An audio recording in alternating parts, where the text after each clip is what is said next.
Hello, everyone. Welcome to Yachting International Radio. You're with Corinne Rayson, the crew coach on the Wellbeing Project. Today, we're going to talk about something slightly different, and that is facilitation work, which is probably a concept that the listeners haven't heard of.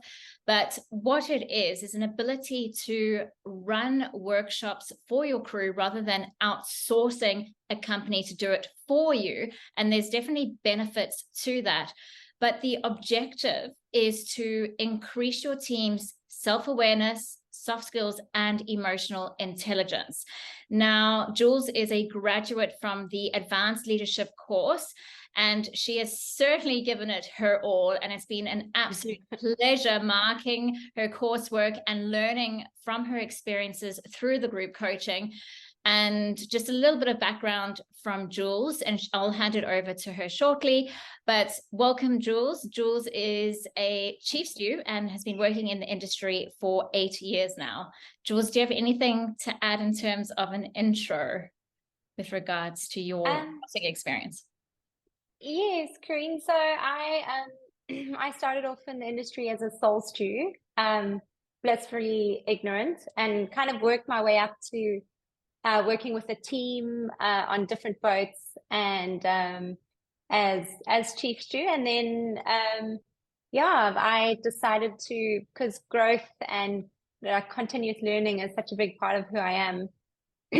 I did a purser course and then worked as a purser in a program for about 2 years or so. So it's been like, for me in the industry, it's been a consistently progressing. And it's just a big part of who I am is learning, and I love to learn and to grow. So I continuously have put myself in positions where I'm kind of stretching my boundaries. So it's been so wonderful to do this course with you. And I wish I had done it at the beginning of my career, but that's okay. Hindsight's 2020. So. Fantastic. And I know that you love learning and growing, which I think is such an important skill to have as a leader. But more importantly, I know you want to make a positive impact as a leader, and that involves imparting your knowledge and helping others. So with running workshops or learning how to run workshops in the course, how do you think it's beneficial to the crew to start off with? Well, I think the first big realization that I've had is that often you step into a crew and you just there's this expectation that everyone just kind of knows how to get on, and they know how to communicate, they know how to deal with conflict, but actually a lot of people haven't been taught those skills. And it's what I've also learned is often crew or heads of department are too busy, or they don't have the skills to teach and to work through through conflict and work through difficult situations and have difficult discussions in a way that builds instead of breaks down. So I think learning how to run these kind of workshops where you're creating culture, you're helping crew figure out what kind of boat they want to be a part of, and that the fact, like learning that they are part of that process to creating the culture on board. And workshops are such a powerful tool as a HOD or a captain to train your crew to deal with difficult stuff and to deal with conflict and to realize why conflict is even happening. So sure, I cannot give it enough credit in terms of and the value that the crew will get from running these kind of workshops with their crew is just massive. I don't know. It's hard to put it in words. Yes, everyone should do it, basically. Yes. But it's interesting because we put, as an industry, put a lot of focus on developing your hard skills. So flower arranging, doing tablescapes, etc. But we certainly don't do this. And I don't think from my knowledge, there are leadership courses that actually teach facilitation work that is under the guest program. So this is quite unique and beneficial, as you've disclosed. How is it helpful to you as a leader by running these sort of workshops? Karine, I think it's helpful as a leader because it creates team cohesion. So it really helps you understand your crew better, or your team better, and your teammates understand you. So there's this greater sense of, okay, cool, this is who I'm working with, these are their values. And that through that understanding comes a lot of relief in a way, because if you understand how someone, like what really runs a person, especially as a leader, you can lead them in a way that they feel relaxed and they feel comfortable and they feel seen and heard by you. And I think there really is no other way to get this kind to work on communication and understanding without actually sitting around a table and talking about it. So yes. So I think the value that you can get from doing that is massive. Valuable. Yeah. It's so fascinating to just hear you share that, because what came up for me is that a lot of applicants who do the course, they want to learn how to manage different personalities. And when we advertise for a job role, you will see a lot of chief stews put out there in their description, someone with no drama. I mean, what does that mean? We know what it means, but there's so many underlying things around that in terms of behaviors and personalities. And I think if you don't understand your team and you don't practice active listening, curiosity, understanding their values, drivers of motivation, then you'll never be able to manage those different personalities. Absolutely. I think, all those soft skills that you learn, being, leading with empathy and, and being able to communicate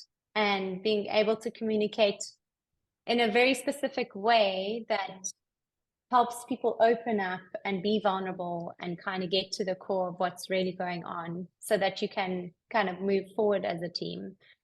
Sure, they don't really teach you that anywhere. As you say, like, especially in yachting, I feel, it's such a service-oriented job. Like, you got to know how to make these cocktails, and you've got to do it quickly, and you've got to do the cabins. And if you work really hard and you're a contributor, then that's what most people are looking for. But it's like a key job description that you have to be able to do. But I mean, if your crew can't talk to each other and they're not really happy, you can run the best program in the world. I just don't think that a team that's not kind of gelling well, firstly, there's not going to be any longevity. So you can have the best crew in the world, but if people don't know how to talk to each other and interact in a good way that builds, it's just not going to last. That's my opinion anyway. So with the course, obviously there's the application component to it, and we were just discussing that prior to going live. But the importance to build one's confidence, it's all well and good to learn a course, but then when you're out on the field, you go, oh my gosh, what am I supposed to do again? I know that happened for me when I did my silver service course, and then once I was on board, I got so freaked out. I was like, what knife is what spoon is what? But I think that having the opportunity, and this is why the course is so long, but to have the opportunity to apply your learning is so crucial. And you just ran a workshop, facilitated a workshop, a values workshop specifically. And it was so fascinating for me to observe it. You did it with your father and your father's partner. Can you tell us a little bit about that that experience for you? Because I know it's so scary and can be overwhelming to run a workshop for the very first time. So what were your expectations coming in prior to doing the workshop? How did you feel, and how did you feel afterwards? Karine, it was very nerve-wracking for me. Firstly, I think my dad and his partner both run their own businesses and they've been doing it for 40 years. So I was stepping into a space where I felt like a bit of a rookie. Like, why would they listen to me? So I definitely had a bit of a imposter syndrome. Like, what am I doing here? But I was nervous. I was just a little bit, you know, when I'm nervous, I over prepare. So I feel like I was very prepared for the call. And the beautiful thing about running a workshop is you really have to understand your material. So the value of running a workshop like I did, the values with my dad and Michelle, who run guest houses together. So we were trying to create sort of a value structure for them in their business that they were running together and that I'm a part of. I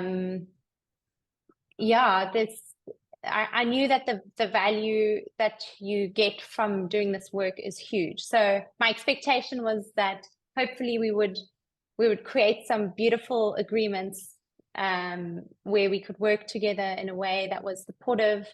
We all understood that, you know, we were going to listen to each other, let each other have their say, trust each other, create a safe space so you can be honest and open about how you're feeling. And then also, you know, despite running businesses for 40 years, they haven't really delved into values because they are smaller run organizations. I was speaking to my sister about this. She works for a big corporate and they put so much money into growing the teams and team building and leadership courses. And I think corporates really understand that it's about the people, and this her company in particular.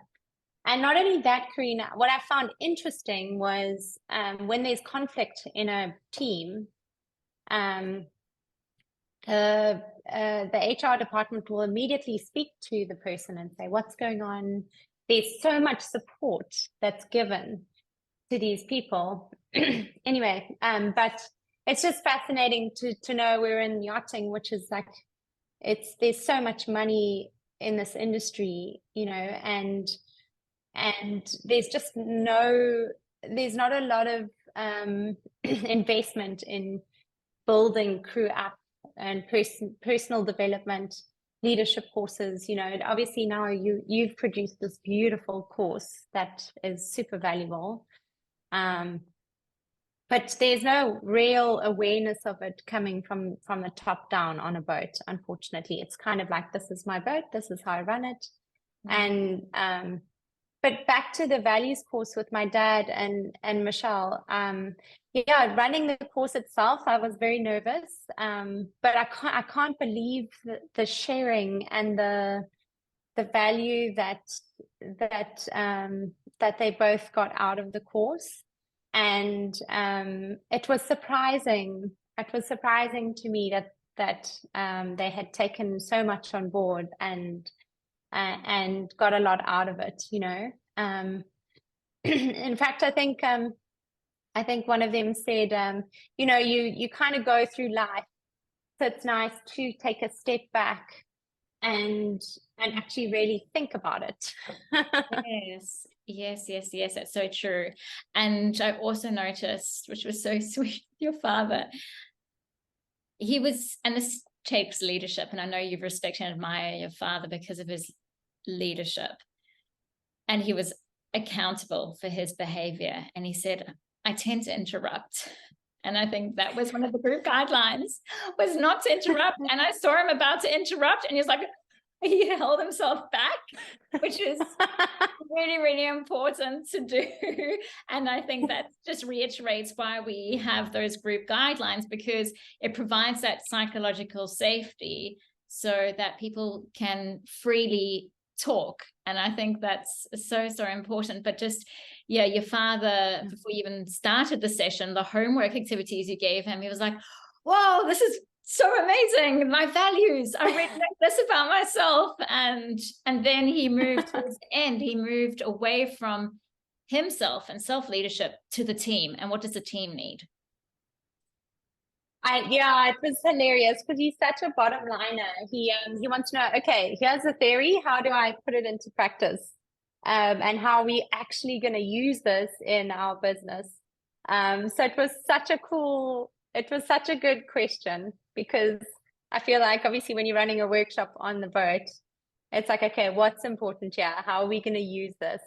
And that's what's really cool with the course, is that you teach us how to have that values course, how to use it with your team, and then how to implement going forward. So yeah, and then after the values workshop, I didn't want to watch the replay, because I was just feeling so nervous even about what I just discussed. But I'm gonna watch it again and just see how it was excellent. See how I did. You are a natural.